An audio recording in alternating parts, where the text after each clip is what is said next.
नमस्कार मित्रांनो, तुमचे स्वागत आहे श्री स्वामी समर्थ. मित्रांनो, आजच्या या व्हिडिओमध्ये आम्ही तुम्हाला स्वामी समर्थ महाराजांची अशी सेवा सांगणार आहे जी फक्त 3 दिवस तुम्ही केली आणि मनापासून मनोभावाने विश्वासाने केली तर स्वामी महाराज तुमच्या सर्व इच्छा सर्व मनोकामना पूर्ण करतील. मित्रांनो, ही सेवा कशी करावी, कोणते नियम आहेत या सेवेचे, या सगळ्या गोष्टींची माहिती आपण आजच्या या व्हिडिओमध्ये जाणून घेणार आहोत. ही सेवा तुम्ही कोणत्याही दिवशी सुरू करू शकता. शक्य असल्यास सकाळी स्नान करून स्वच्छ कपडे घालून ही सेवा सुरू करावी. स्वामींचा फोटो किंवा मूर्ती स्वच्छ जागी ठेवावी, समोर दिवा लावावा आणि अगरबत्ती लावावी.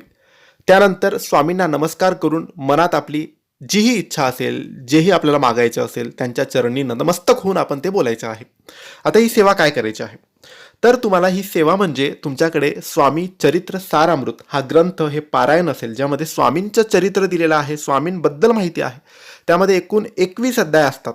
तर तुम्हाला पहिल्या दिवशी 7 अध्याय, दुसऱ्या दिवशी 7 अध्याय आणि तिसऱ्या दिवशी 7 अध्याय असे सात्विक 21 म्हणजे 3 दिवसामध्ये हे पारायण पूर्ण करायचं आहे. 7 अध्याय पहिल्या दिवशी वाचल्यानंतर तुम्हाला श्री स्वामी समर्थ, श्री स्वामी समर्थ, श्री स्वामी समर्थ या नामाचा जप 3 माळ करायचा आहे. आधी काय करायचं, स्वामी चरित्र सारामृताचे पहिले 7 अध्याय आणि मग 3 माळ स्वामींचा जप. दुसऱ्या दिवशी दुसरे 7 अध्याय 3 माळ स्वामींचा जप आणि तिसऱ्या दिवशी शेवटचे 7 अध्याय 3 माळ स्वामींचा जप.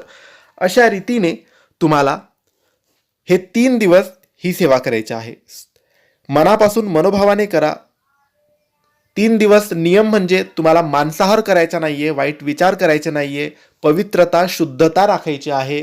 काहीच वाईट अशुद्ध असेल ते तुम्हाला करायचं नाहीये, पवित्रता राखायची आहे. उपवास करण्याची गरज नाही. दोन्ही टाईम तुम्ही शुद्ध शाकाहारी जेवण करू शकतात. मनापासून मनोभावाने विश्वासाने ही सेवा करा.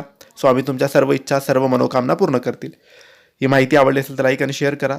काही प्रश्न असतील तर कमेंट्सद्वारे विचारा आणि आमच्या चॅनलला सबस्क्राईब करायला विसरू नका. धन्यवाद. श्री स्वामी समर्थ.